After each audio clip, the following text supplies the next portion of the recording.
Not all superheroes wear capes. Some wear wellies. Wellies.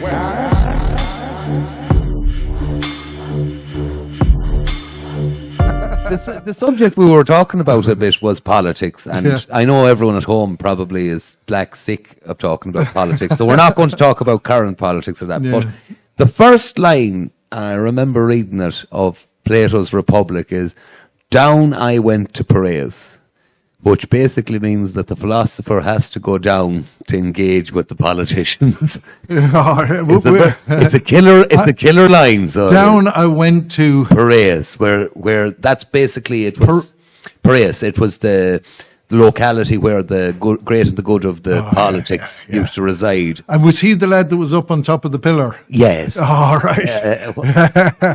If anyone wants to, he's Professor Michael Sugru, and you can look at his lectures on YouTube whilst they're still there. He basically goes into all the great philosophers and dissects exactly what their meanings was, and he's mind blown. And this is when he was probably in his late 20s, early 30s. He was at the absolute pinnacle of his intellect, because that's something that I do think. I think you have, I hate saying it or that, but you get past youth a little bit and you have a pinnacle, and then it's somewhat of a decline, but it kicks in at different periods for different people.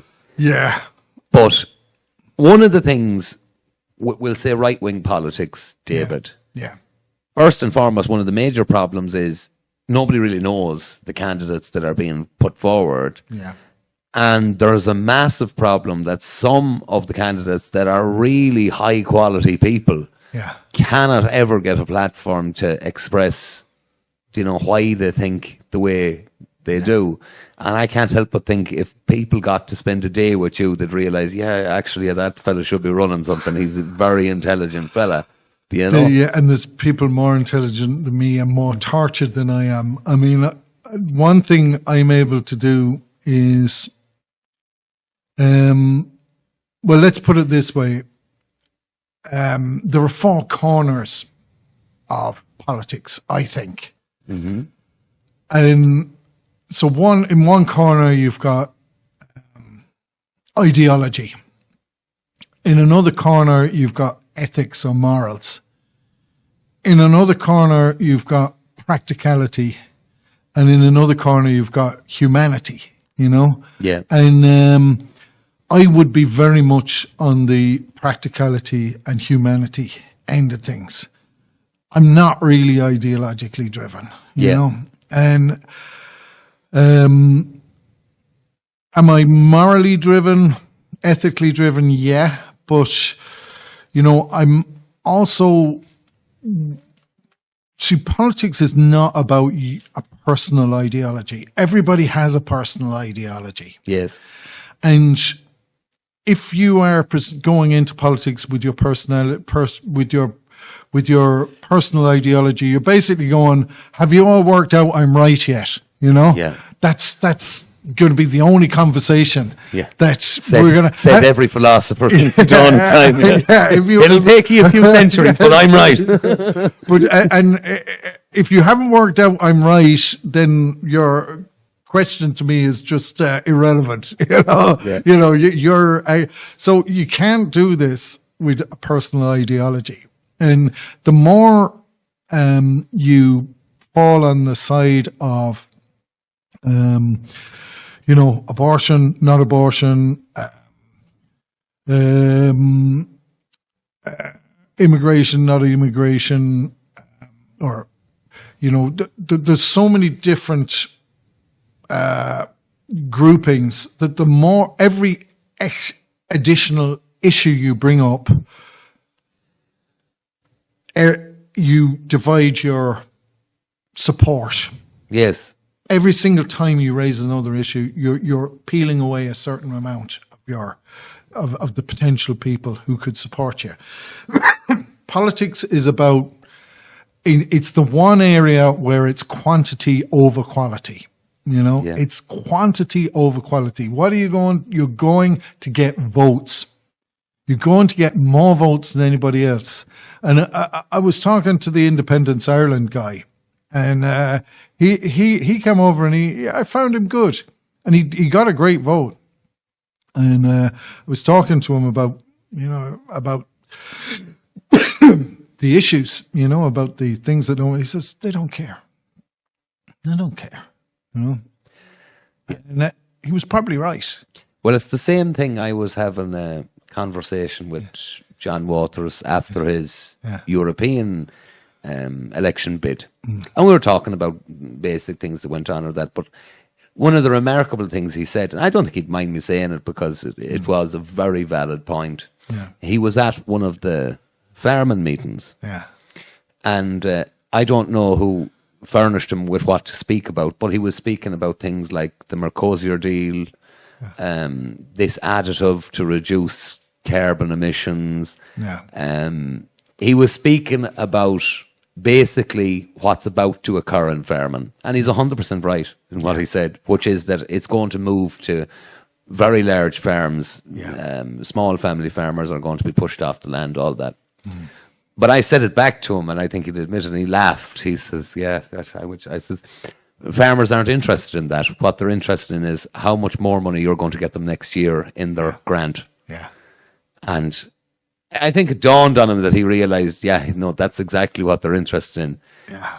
I think we have taken the wrong approach, which is we point out where it's going, thinking that will get you elected. Whereas what you should be doing is getting elected and then preventing where it's going privately. And I think what's depicted as right wing in Ireland is very funny. There is no right wing in Ireland at all. No. You have a minority, we'll say, of people who are real fundamental headbangers, and they have no support at all. And then you have, we'll say, a very large group of people who I would describe as centre-right conservatives, and they have no representation at all at the moment. And the way that the candidates were depicted was far-right candidates, when in actual fact what they were centre-right candidates. Yeah, because the government narrative is, if you talk about immigration, you're a bad person. Yes, but a funny thing is occurring where the government are beginning to speak about it themselves. But they're good people. Yes. But they're allowed to. But you see, the interesting aspect of that is the talking points that they're starting to use would have got you called a racist less than a year ago. So now all of a sudden, an interesting thing like the situation in Syria. Yeah. So people are beginning to show their hands. They are. So all across Europe and America, you had Syrians celebrating the fact that a former, probably current, but he says he's former member of Al-Qaeda, now has access to chemical weapons, and they're dancing on the street. So you're showing your hand. Yeah. And I just reckon Ireland, it's two steps behind Paddy. America now has gone to a conservative basis. If you look at the map of America, you're really only left with very left-leaning almost city-states. Then Europe, most of your large countries now have swung centre-right. And here's Ireland with what people think is a left-leaning ideology, but what they're going to witness now is Fine Gael and Fianna Fáil are going to move right, in my humble opinion, because what Fine Gael and Fianna Fáil are made up of are people who follow the trend. They followed the left-leaning ideology because it was coming from America and Europe, and now they're going to follow the right-leaning ideology. So the only people I see getting hurt in this election are left-wing activists, because they're about to encounter a different government. They just don't realise it yet. I think it relates to some of the stuff we were talking about earlier. If you have an industrialised society, they've learned to behave differently. But the wonderful thing and the tragic thing about Ireland is we are still essentially a clan culture, a parish culture. And if you're in one of these industrial societies, the form of leadership you see is, like you get the captain saying to his men, "Come on, lads, follow me." And everybody's used to taking instructions and doing what they're told. And he goes over the top and they all follow him to their deaths, But in Ireland, we don't do that. When you go, "Come on, lads, follow me," you turn around and there's no one coming. Yes. Because what we do, and there was an old fella in the parish, and he, when I was newly married, and I used to do a bit of the Gaelic with him and different things, and he said, whenever you have a committee in Ireland, you have to have the argument first. So, have the argument first. Let everybody vent. And then when that's happened, you can start to bring everybody together. You can start to get a consensus. And clan culture is consensus culture. The reason it's so slow is because it depends on everybody sitting in the room, looking at each other around the room, giving each other the eye, are we supporting this or not, and they're going, no, he's danger of war, and then finally, everybody has the argument, and everybody go, oh, maybe, and then the over time, consensus changes. But what happens with Ireland too is because people look for permission, their identity is bound up in, and their loyalty is bound up to their to their tradition, Fianna Fáil and Fine Gael. I mean, the amazing things was when you went to Newtown and Kennedy, if the tallies are to be believed, all these people showed up for the protests, and then they went home and voted Fianna Fáil and Sinn Féin. Yeah. So what we're really saying, and I thought about this, in Ireland, we kind of like to have a look at what the professionals doing. So you come up with your professional idea, and you say, this is the policy on immigrant. He's got something there. So they kind of go home, and it's like when you look at the professional, you say, I could do that myself, Yeah. I could lay that floor myself. I'd just have a good watch of him, and I'll come back and I'll do that myself. In fact, I'm going to tell the Fianna Fáil he should be doing that, Yeah. And the Fianna Fáil is going, so he's still invested in his identity, attached to the person who gives him permission to be allowed to believe things, which is the local say. The local say. I think you've hit on something very, very profound there. First, I'll make is that the consensus can be built without anyone vocalizing that the consensus has been built. Yeah. So you have a remarkably strange position in Ireland where 70 to 80% people agree that there's too much immigration, but nobody wants to say it. Nobody wants to be the James Conway character who goes, by the way, 8 out of 10 people agree with me. But then when you put yourself forward as perhaps the voice of the consensus, they can still go, no, too soon. It's too soon to vocalize that. And then there's the other aspect of it. I do think there's a age demographic thing going on in Ireland where there are people who have voted predominantly all their life, Fine Gael and Fianna Fáil. And it's the old thing of you don't admit that you're wrong. If you have spent a lifetime voting for Fine Gael or Fianna Fáil, and then all of a sudden you go, so what I have done is been wrong for decades, well, then you're admitting that you were wrong for decades. Whereas it's a very difficult thing to go, well, there was no real other options for decades, and now I'm going to go in a different direction. And then the youth have given up. To a great degree, they have gone, what is the point in my voting or getting involved in politics when my mum and dad are going to vote for Fine Gael and Fianna Fáil anyways? And there is a reality in this country too. If you bought your house in the 70s or 80s or 90s or got your mortgage out on it and you're still working or maybe drawing a pension, you're doing okay. Yeah. There's a lot of young people who have nothing. They are basically working to pay their rent. Yeah. pay the car payment, all the rest of it. But there is a cohort of people in this country who are a little bit older who are doing fine.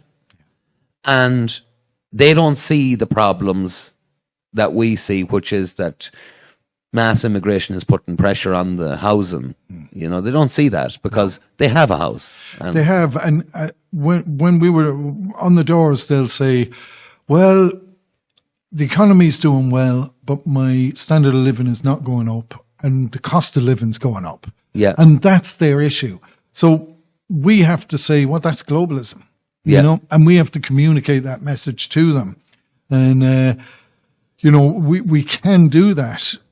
I think going back to the youth, I think Ireland has been betraying its youth for generations. yes. And they're seen as disposable. I remember somebody said to me, I think it was one of these comedians, I don't even know if it was a good comedian, but he said about the comparison between Italians, how they treat their sons, and Irish, how they treat their sons.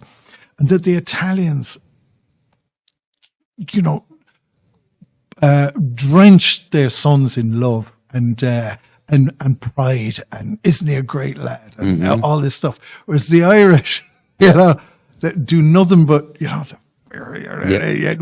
and what happens is we develop a harsh internal voice. So if you listen to most Irish people, hey, you know, it's all this. Yeah. This is what's going on in the head. Whereas the Italian young lad is that's the Cock of the romance. walk. Yeah, Yeah. that's the romance. That's the all this stuff. So now Italians probably betray their children too in different ways, you know. But we have been betraying our young generation for a very long time. And it's almost taken for granted. And it's through thick and thin, through empire, through the emergence of the Free State, through, you know, Charlie High, and, you know, a little bit, few more quid in the pocket. And it's never started. The attitude has never changed. It's never been done for the kids, you know. Yeah. It's not being done for the kids. And so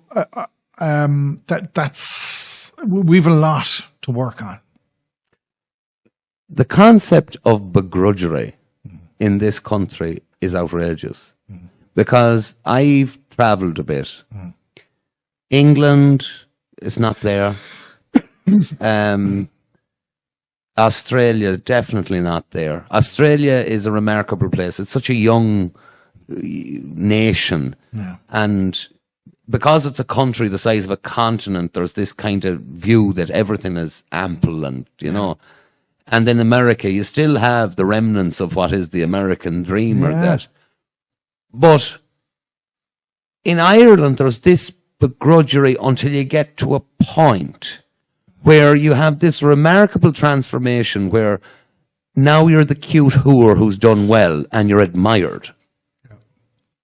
And I never can get my head around that. When you're going from, we'll say, A to B, you're begrudged. What? Look at him trying to do something for himself. Whereas when you go from B to C, he's one of us. That's a Sligo man. Yeah. Do you get me? Yeah. There's this pride kicks in when you hit a certain point.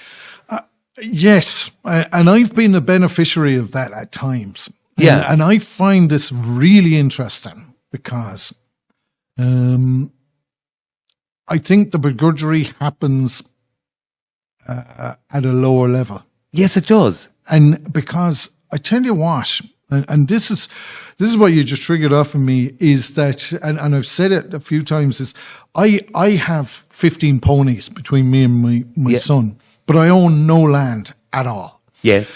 I've managed to get access to equine centres, land, all this kind of stuff because of what I call the chieftains. And the chieftains exist in our land too now.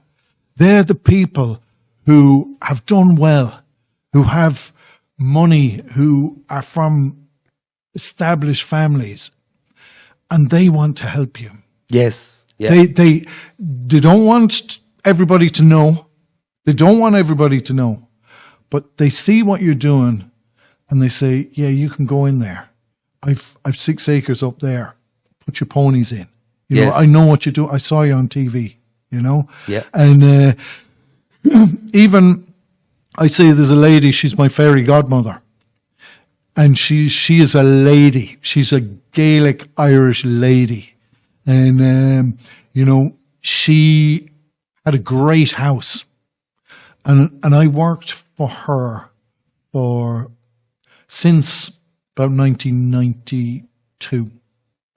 And she's old now. And I phone her every week. Yeah. Or I try to, because we've developed a relationship which is close. Yeah. She is like a lady to me, you know? Yeah. And she blesses me with stuff. She Yeah. would take the kids out and buy them bit of, you know, something for their phones, you know, just a bit of credit for their phones, and give them a, you know, take them to a fancy place and get a nice coffee or something like that, you know? Yeah. And those, so Gaelic Ireland still exists. There's another man, a well-known man. I won't name him, but a lot of people will know. He died just recently, but he owned more Connemara ponies than anybody else in the world. Yes. And he was a bit of a devil. And, but he was a dreamer, like I'm a dreamer. And he had money to dream with and land to dream with. Yes. But he wanted to leave a legacy. He wanted it to have some purpose. And by facilitating me, it gave purpose to what he was doing. Yes. And I could never ask him for money, and I could never give him money. Yeah. But he'd let me go and use any facility I wanted. I'd just phone him up and tell him how many people are coming. Yeah. And, you know, so this can be done. But it won't be, you know, we need, I've needed the chieftains to get anything done. Yeah. And maybe that's the corruption of Gaelic Ireland. I don't know. But it's the way we do things somehow. Well, one of the remarkable things, like we've started this, and all of a sudden you get people in contact. What do you need? Mm-hmm. And people that you've never met, but they've heard what you've had to say, and they've seen what you've done, and they've went, no, I'm going to make sure that works for him. Do you know? Yeah. And one of the things, and I do try to, I don't say it to everyone, but I just say it to the young people that I'm close to. You have to observe civilization for what it is. And at the moment, your generation was a far larger generation than what my one was. You know, a lot of people say, oh, well, the world population is growing bigger. And I'm afraid not. No, it's slowing down and it's reducing. Yes. So one of the things you're going to have now in Ireland is you're going to have your generation, which is a very large generation and has accumulated a lot of wealth and goods and services and all that. I was the very end of the boomers. Yes. Yeah. But the boomer generation will die. Yeah. And if you're not engaging with them in some capacity to show them that perhaps I could continue on your legacy, then you're not going to get anything from that period of reality, which is the death, you know? And I often, you know, there's these stories in the Bible about inheritance and, you know, it's a subject that's taboo in Ireland. It's never discussed. You never openly hear discussions of legacies or inheritances or any of these things. And you have all these young people who are totally oblivious to perhaps your Uncle Pat needs a hand. Yeah. Have you considered, instead of playing on the phone there, have you considered maybe driving down and saying, Pat, do you need a hand with anything? Yeah. You know? Respect is massive. Yeah. Showing people respect.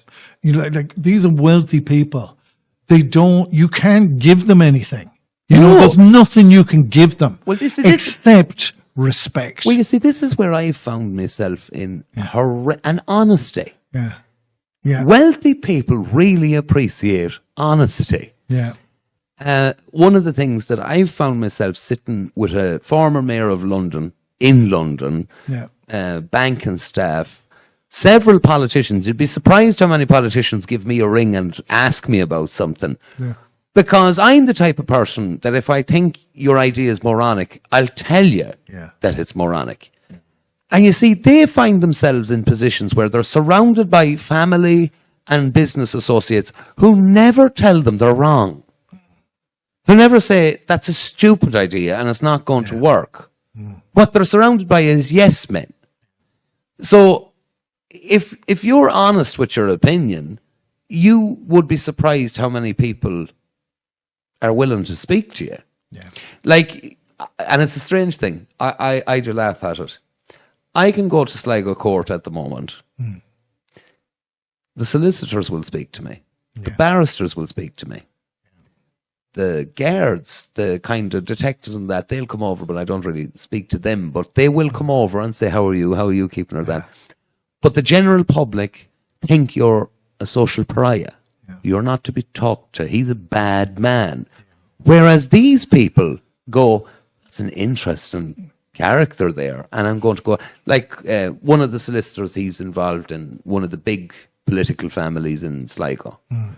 And I landed to court with my partner, and he basically went through people to get over to see, what did I think of the election? Yeah.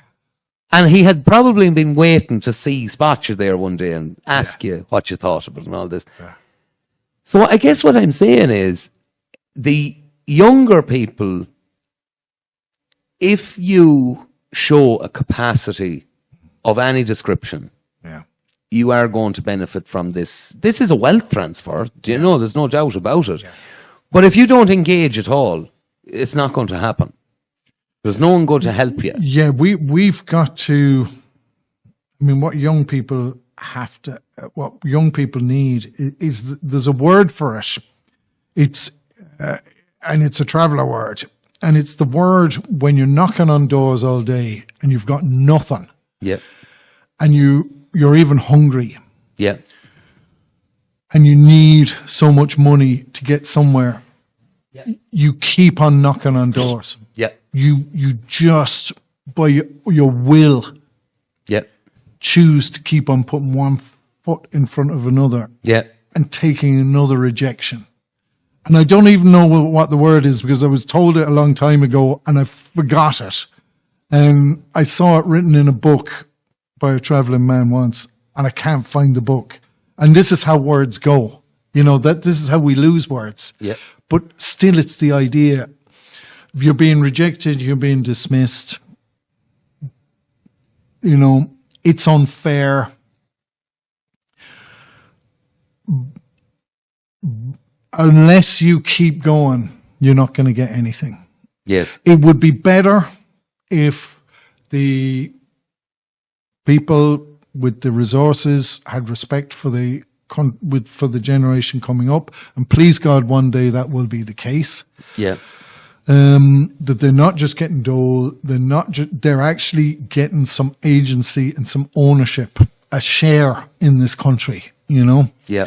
They're not just here to be somebody's rental, you know, to spin rent for a foreign investor. You know, they're not just a commodity, that they're actually respected as a citizen and, you know, as our future and all those things. But they're not. They're not. It's a similar situation to the way Sparta treated the youth. Yeah. Which is remove them from their mothers, make them fight amongst themselves, make them, like they used to make them live on the street, basically steal and thieve and all these things for their living. Yeah. And then put them out into the wilderness and see who comes out of that. Yeah. And there cometh the man. And I can't begin to describe it. That's genuinely how the youth is being treated at the moment. Is, yes, there will be survivors and there'll be ones who thrive, but you have all these people, very young people, who haven't done anything wrong, and they're being thrown to the wolves. They are. And children are not resilient, you know. This idea that, you know, it'll toughen them up. It doesn't. It damages them. It reduces their self-esteem. It reduces their sense of things go well when everybody knows what to expect. But when kids don't know what to expect from the people who were supposed to care for them, from their mother and father, the betrayal is strong. And that creates a betraying society. And I think we feel like that's what we're living with at the moment.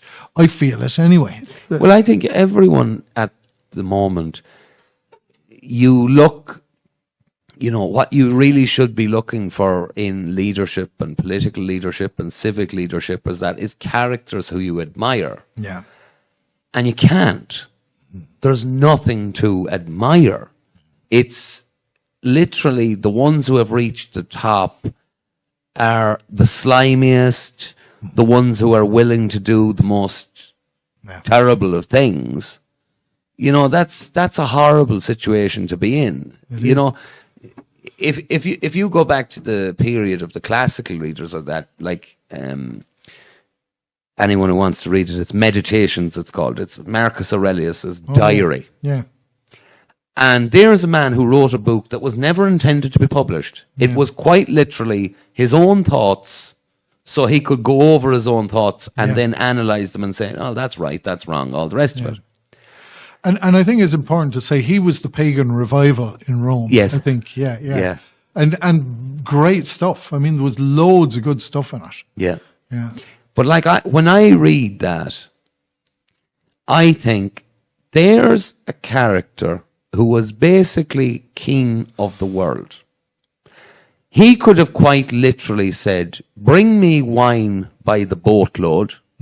He could have said to his generals, I want you to go to North Africa, I want you to go to Parthia and find the most beautiful women and bring them here. Yeah. He could have done all of that. And instead of that, he says, no, I'm going to drink water today and eat a plain meal, and if someone comes with an issue, I'm going to try and analyze it and do a good thing. Like, what a character. He was amazing because he came out of a huge amount of chaos. Yes. There was a whole load of Roman civil wars, and he was betrayed, and he was expected to lose, but yet he went and if my memory is right, this is the guy we're talking about. He went out there and took the offensive. Yes, into Germania at the time. Yeah, and won, and nobody expected that. No, and I think a person who has success like that, success out of that chaos and craziness, I think it looks to me like ethics, morals, values were. He understood they were the backbone of strength and success. yes. Yeah. But you can come, and he writes about it himself. You can come to that place through experience. You know, and I'll say that to a lot of people. There's plenty of people who's had a young life that's been chaos. There's plenty of people drink drugs, the whole lot of it. And you don't have to continue with it. No. One day you can go, well, hold on a second. And an awful lot of that comes from forgiveness. And to forgive yourself and to say, well, why did I do them things? Because I was an idiot. Because I didn't know then what I know now. And how many young people writes off their life because they think there's no coming back from this? And it's the same, you see it a lot of the time with an awful lot of gentlemen. If a marriage breaks down or something like that, like I had this with I won't say, he's a close person to me. Marriage broke down and he took to the drink, and not like a drink where we were having this evening where it's a few ones. He was drinking. Yeah.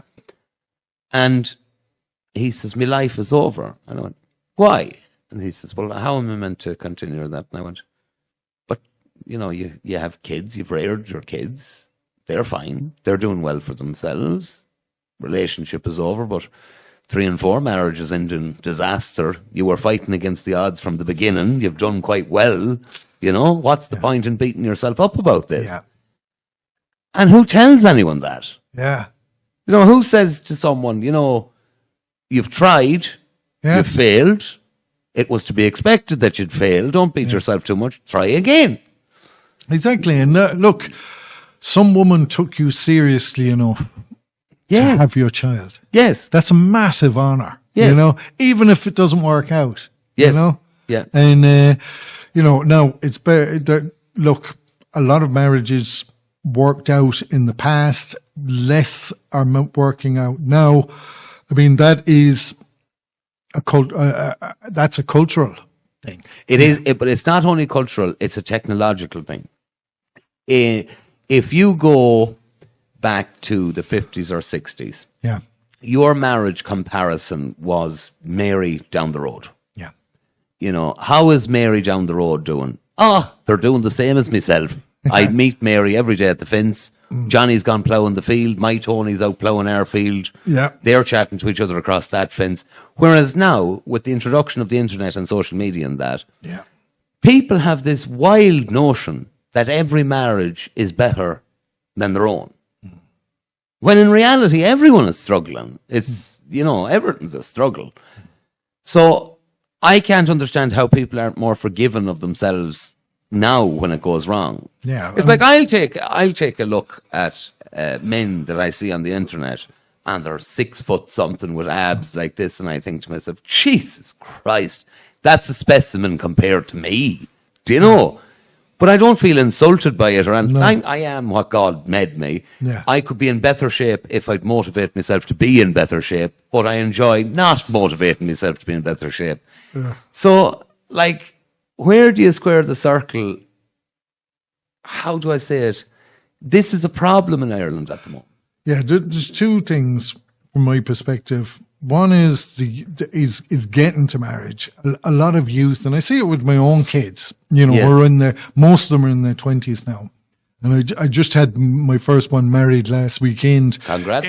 Thank you very much. But she's in Australia, and she married an Australian. So there you go. She's probably going to spend her life over there. Yeah, like you said. Australia. We talked about Australia earlier. But listen, what she's done is she's gone on with her life. Well, she's 25. She's married. She's, you know, they're intending to have children straight away. So, you know, that's a great result. Yeah. That's a great result. She's young. The 2 of them are young, 25 and 26. They've got over the line. And what I see with my other children, and they share my values. You know, one thing is that they haven't rejected my values, which is a great honor. Yes. And but what I do notice is when they find a girlfriend, boyfriend, and I have to say they're the loveliest people. I've never not liked a boyfriend or girlfriend of my children. You know, they're wonderful, wonderful. But the problem is they don't know why they're doing it. They don't know where they're going with it. They haven't got a target for where, you know, and back in the 50s they did. Yes, that's They right. had a very clear target. Yeah. And the expectations, the women came down hard on men who were messing. And men who messed around might not get a dance at the local hall, you know. And you know, there was a very clear selection process going on here. But that's an excellent point. Because one of the things, and I think feminism has done it, is said to women, liberation comes from multiple partners, you know, and I don't think that's right. No. For men or women. It isn't. And one of the problems is it's hard because, I mean, for myself and my wife, Valerie, I often say, and we laugh now, but we only started after 20 years. We started getting on with each other. Yeah. You know? Yeah. So we were fighting for the first 20 years. Yeah. So, but it's a commitment. If you understand it as a commitment rather than as a feeling of love, then you can do it. And no, it's still hard, but you can get there. Whereas if I was in a position where I was saying, how does this feel? It doesn't feel nice. I've just met this one, and now we're 3 months into it. It doesn't feel nice anymore. I'm out of here, and, or it wasn't meant to be. And I often say to my wife, we say, we've done well for a narcissist married to a psychopath. That's a hell of an admission. We've made it work. So all this social media stuff about, 10 signs of a psychopath, well, you can marry a psychopath and make it work, now. Okay, she's not a psychopath, and I'm not really a nice narcissist. But we have extreme behaviors, and they're not nice. And but we've made it work. And so what I'm saying is, if you're not in a relationship, if you're not spending time in a partner marriage situation, you're not going to have the children. I mean, back there in the 50s, an Irish woman, I checked it out, it was either the 30s or the 40s. Yeah, 7 or 8 average. That their reproduction rate was 4.7. Yeah. 4.7. An Irish woman's fertility rate was 4.7. A Muslim British woman is 2.9. Now. And that's considered very good. Yeah, that's so the Irish were capable of doing this big time. I mean, that's how they got the North back, essentially, So, and it was Catholic Irish women. Yeah. Catholic Irish women. But there's another aspect to that. Why are children now viewed as a burden? Can you identify when that began to happen? Well, I've just listened to somebody's explanation for it, and they did an absolutely fantastic job. And they were saying because the adults have an expectation that they're to be satisfied, and children reduce that satisfaction. But for women, in other words, if you see children as interfering in your freedom, in terms of birth control, in terms of interfering in your job, in your all those things, then the children come last. And in all these woke things that we're seeing going on at the moment, it's all about satisfying the adult.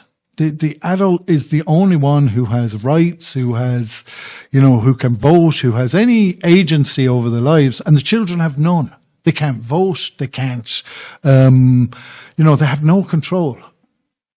And those are the people who should be being minded, but they're not. It's the interests of the adults that are being minded. Do you think there's going, because I think you're seeing it already. I remember with my grandfather and the older people in the family, there was no nursing homes. They were, they were sitting in the corner, and they had a flitter of children and my cousins and everything running around their feet, and then they'd hold all of us to a story or something like that. But they were very well liked in the family. Now, old people are seen as a burden. And if these children who are growing up now are seen as an inconvenience, why do people think that they will see old people as nothing more than an inconvenience as well? But that's what's happening. I mean, I was knocking on a door, and there was an old fella there. His family had split up, and he wanted to talk to me, but he was talking to me about why he wanted to be euthanized. when he got too old. And the thing is, I wasn't going to get a vote out of him. I didn't want to really talk about it. And but I did. I stayed and talked to him for a bit. He appeared to be a Christian of some kind, Yeah. you know. But yet he believed that he should be euthanized, that he was in some way a burden. You know, he didn't want to be a burden. He didn't want to be a burden. And I suppose people don't have an expectation that they should have any value. You know, and that's very sad. But that's a remarkable change in Irish culture. Yeah. Because Huge. you don't have to go too far back. There wasn't, and I'll say it, if one of your old people ended up in the county home, Yeah. you weren't admired for it. You know what I mean? It wasn't a subject that you were proud of. No. It was, you'd often hear the woman in the house saying, well, we've done everything and we've tried everything, but he's broken his hip and he'll only be there for a couple of weeks and we'll have him out, you know. Whereas now it's kind of like, yeah, well, that's what happens. When you get old, because we're so busy working, you have to put them in. And then you have the family saying, it's very expensive, you know.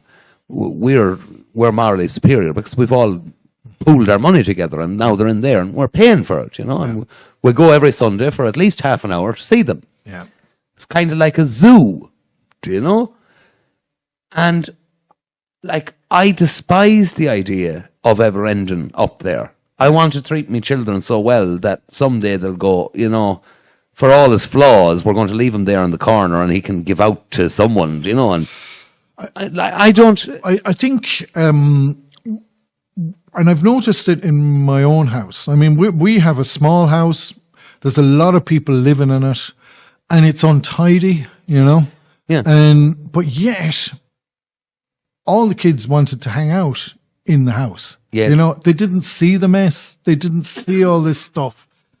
And it was because there was a welcome and an inclusion. That we listened to people. Yeah. You know, we weren't, and I see that in traveling kids.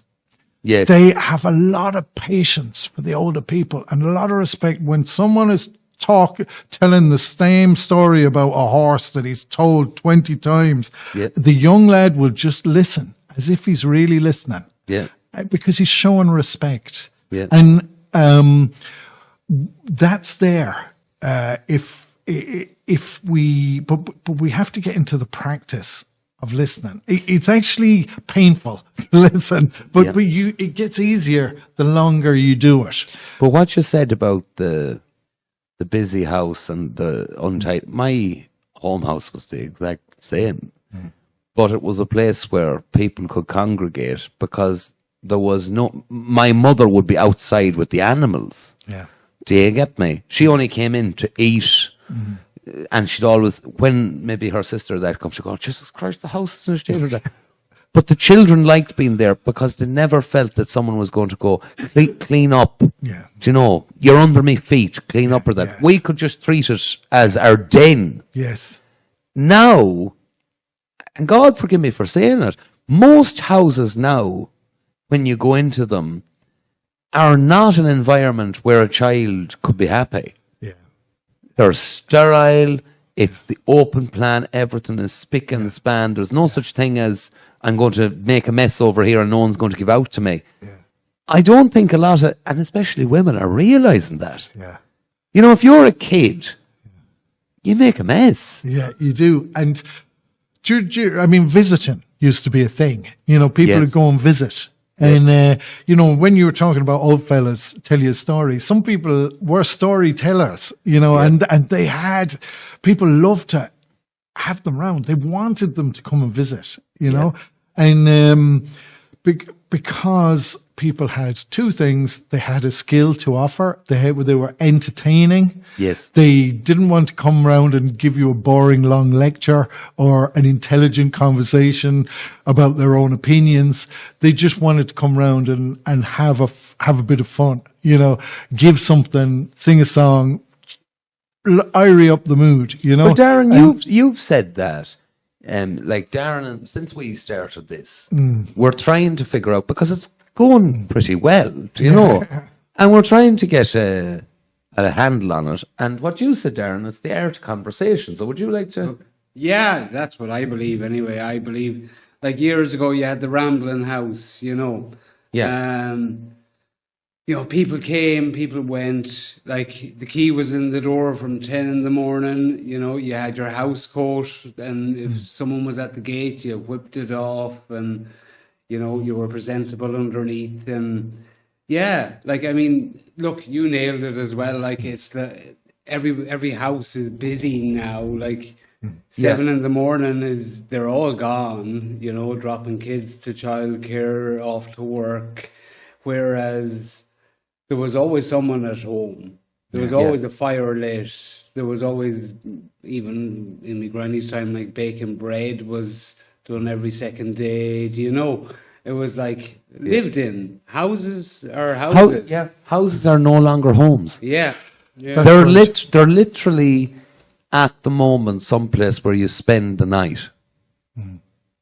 As you said to me, actually, one time, home is where you hang your hat. Well, we were on about somewhere in England. At the time. Well, I've lived my life by that. My home is where I hang my hat. As I says, I don't.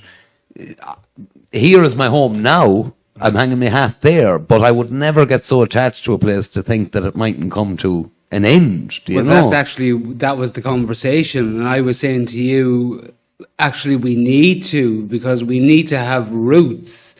I was saying everyone is unrooted and uprooted, you know, whereas, you know, you have a generation or two here, like my son will be the 5th generation at our home in Tully Lane.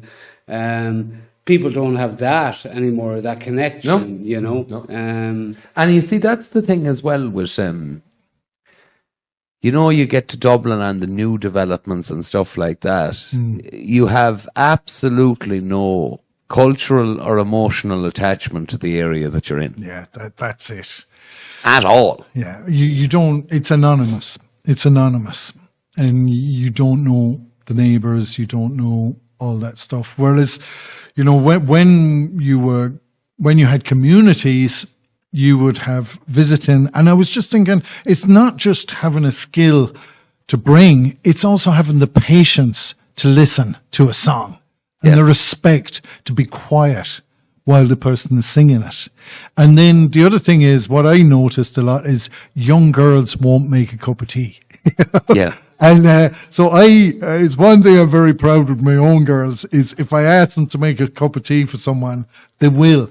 And that's actually quite a thing to ask a young woman to do now, you know, because they kind of go on, why should I make the cup of tea, you know? And can he make the cup of tea? Yeah. But actually, what I'm saying is, look, just come on, make the cup of tea. It'd be great, you know? Yeah.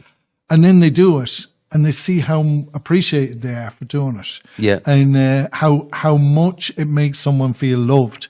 You know, that a beautiful young girl has just made you a cup of tea. Yeah. You know, and so, you know, these are all little where we touch off each other and share a little bit of, there's a line, there's a bit where Paul is talking about the Romans, and he says that they're without natural affection.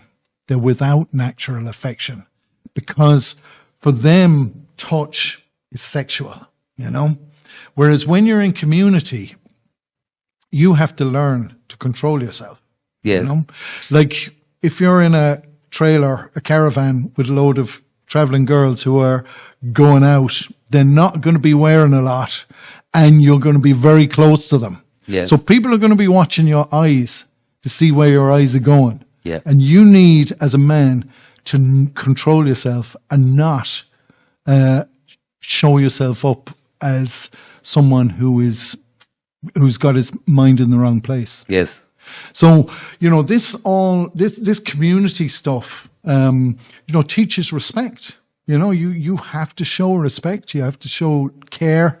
And, you've just been given something, a bit of affection, and it feels nice. It's natural affection. It's what we do. It's what builds us up and makes us go home at the end of the evening saying, that was nice, You see, in the modern age, and I can't help but think of it, we've done away with so many positions that used to bind communities together. So if you take this area, for example, you had the Ramblin' House, you also had the blacksmiths, you had the post office. And we're only talking with Kevin last night. I'm really reading into it at the moment. It's this thing called third places. So you have work and you have where you live, your home.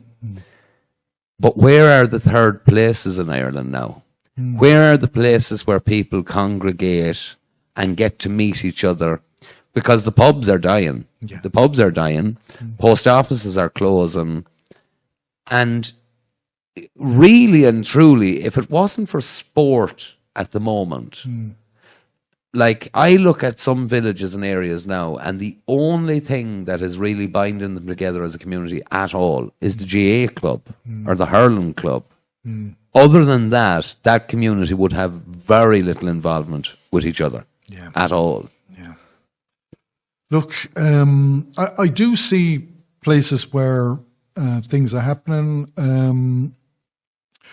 I see, some of the church groups are doing things with their youth. I know my own kids go to church. My own kids go to church. They might not go to the same church as me. They don't go every week, but they will get up and go to church on a Sunday. And some of those churches have youth groups in them which are really well attended, and they do discuss the issues. And weirdly, if you want to see a integrated multicultural society, some of these evangelical churches have actually succeeded, and but they will discuss the issues. And what you find is there's a lot of conservative people who don't want a whole lot of immigration, know, and they will talk about it. And it's weird how the different groups respond, Like my own son came out in one of these, he's 27, 28, and he said, that Ireland was for the Irish, all this kind of thing.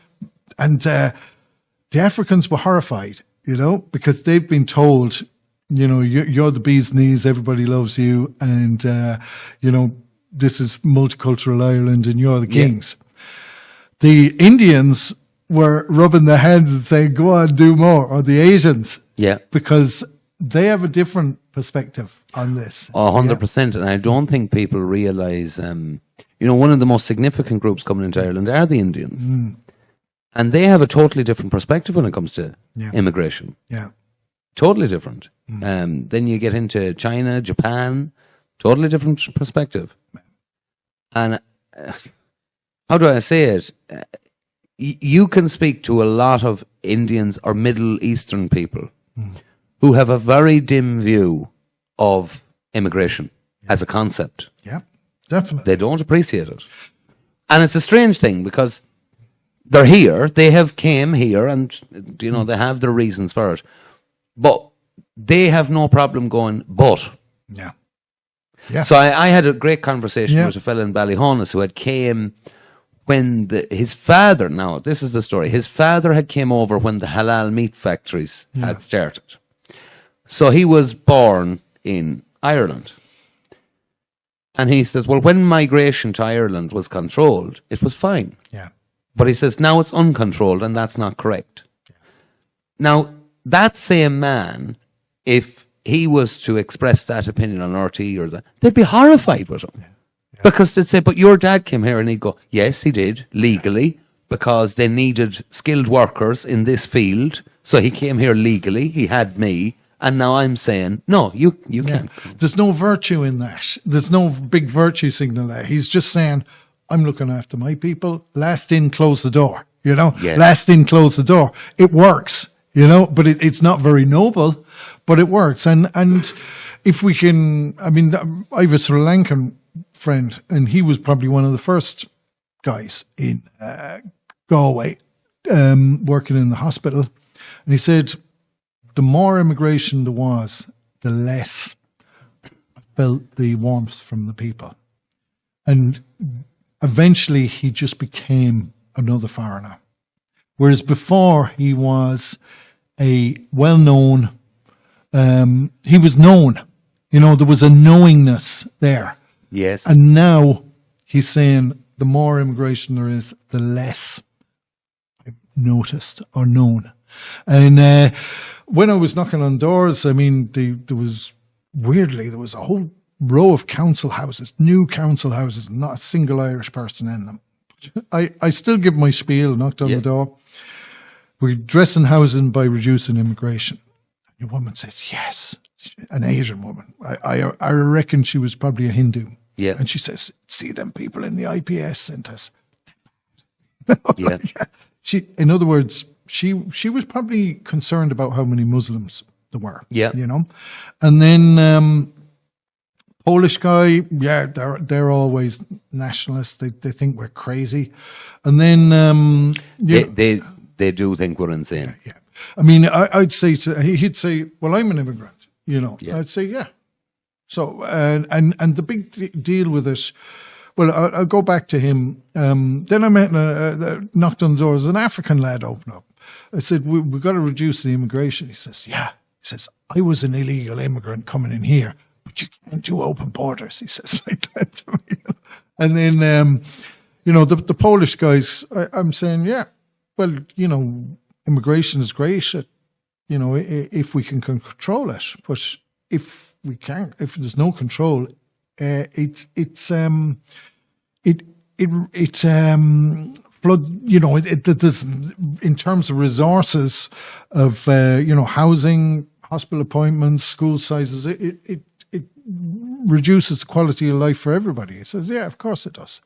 So the immigrants themselves were, by and large, not all of them, but a lot of them had no problem discussing those things. It was the Irish that had the problem. Well, you see, this is a point that I tried to get across when I was involved in the Irish Freedom Party or that. Yeah. To be speaking to people, and I said, you don't realise, because I'm well travelled. You get me? Yeah. England, Europe, the whole lot of it. The vast majority of Polish people that you speak to share the same opinion. A lot of Indians share the same opinion. There is ground to be made with a lot of immigrants who have came in who can now vote. Yeah. Because if you're honest with them and say, listen, I realise you're here, okay? If you're working, good enough. Yeah. If you're a draw on the state, I'm not your biggest fan. Yeah. But we do need to address this situation. Yeah. They'll admire you for your honesty. Definitely, because there's somebody to talk to about it. Everybody else is treating them like children, infantilizing them. Well, like the baby. Don't talk about it. The baby will wake and start screaming. And they're kind of, I'm not a baby. I'm not going to start screaming. No, I just want to talk about, I can talk about this. Well, one of the remarkable things is if you look at Fine Gael and Fianna Fáil and how many foreign-born people they ran for the council election in comparison to the absolute minority that they ran for TDs. Yeah. And one can only conclude from that Fine Gael and Fianna Fáil says, I think you're good enough to go to someone's house and sort out a grant for them. Yeah. I just don't think you're good enough for policy. So who's the real racist in that situation? Let's run the African migrant for council, but it stops there. We're very willing to take the votes for putting someone different forward, as long as it's not anything important. Yeah, well, and it's there's grants. I mean, we were looking to if you get the 2%, if you've got 40% women, so a certain percentage of non-nationals, you get a shed load of money, and that's why they all did it. I think, that's why they make the 40% mark. We looked at Sinn Féin's accounts for a couple of years ago, They took in nearly 2.5 million. Of that 2.5 million, only I think it was 80 or 90,000 was private donations. The rest was all state funding, different places and schemes. So the state funding is massive, and that's why people do it. And we'll end on that Yeah. and follow us. We'll go on to Patreon now, Spotify exclusive for the continuation of the Put show. it there. Cheers.